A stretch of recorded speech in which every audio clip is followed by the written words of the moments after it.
Welcome back to America Decides. Our friends at the Cook Political Report recently shifted 6 states toward former President Trump in the Electoral College ratings. The nonpartisan political forecaster is looking at how this Republican Party edge for Trump might impact down-ballot races across the country. Erin, Covey, and Jessica Taylor from the Cook Political Report join us now. They're both here with me in Milwaukee. Erin, I want to start with you.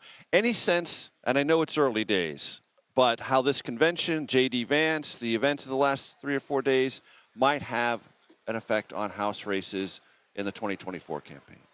Right. It's really hard to say right now. We don't even know the full effect of Biden's debate performance on a lot of these House races. Because the polling is so infrequent in House races. It's so infrequent, and you're working at a really micro level. And so we do know that for the whole cycle, Biden has been a drag on House Democrats. He's been pretty consistently underperforming them across polls, and Republican polling, Democratic polling, nonpartisan polling.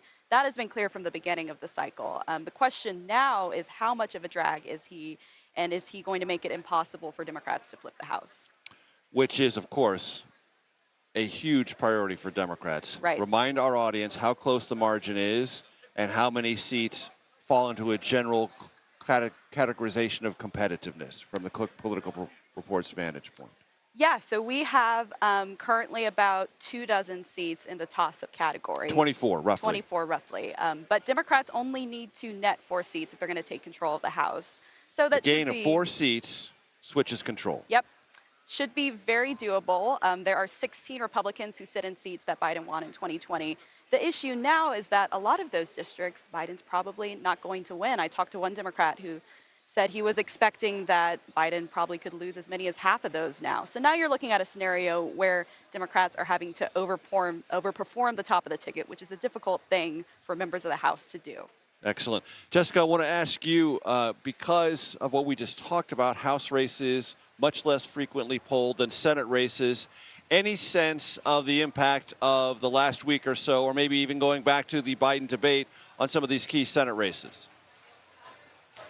We do see more frequent polling in Senate races, but I think just because of the timing of the debate, where it happened the week before the 4th of July, I think to see how, if Republicans get a bump out of this convention, and then obviously what happened on Saturday, how that could factor into it. But what we know is true is that Senate Democrats, at least, they are outrunning Biden significantly. We had one poll out recently here in Wisconsin, one of the major Senate races with Democrat Tammy Baldwin running against Republican Eric Hovde. She was outrunning Biden by 12 points. Now, is that sustainable? Is that how much she needs to outrun him by? I'm not sure that is sustainable if some of this sort of comes down, but the question is, in other states like Montana, Montana and Ohio, that are the 2 most vulnerable. Montana is a state that Trump won by 16. I've been talking with sources here in Milwaukee, and they definitely think that he can win it by more than 20 points. In Ohio, where Sherrod Brown needs to outrun Biden, in a state that Trump carried by 8 points twice. They absolutely think that's now in double digits. So I think the more Biden struggles, it just raises the bar for the political gravity that a lot of these Senate Democratic incumbents have to outrun the president by. And in light of that, what you just said, Jessica, is this dynamic, which is of the moment, I grant you, bringing any Senate races into the realm of competitiveness that didn't look competitive maybe 6 to 12 weeks ago? I would say I'm keeping an eye on some that are a little bit in the margins as we see some tighter presidential numbers. New Mexico is one I'm keeping an eye on. You have Nella Domenici there, who is the Republican nominee. Her father was Pete Domenici, the longtime senator there. We are seeing some closer polling numbers there with her running against Martin Heinrich. We still have that one rated solid Democrat, but if we continue to see closer numbers, that's what I'm going to be looking at in the coming weeks.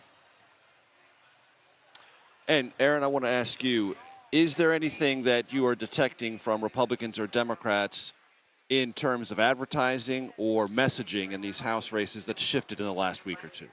So I think there is definitely a shift with House Democrats because they're now at the point where they can't be running with Biden. They're going to be focused on running against Trump.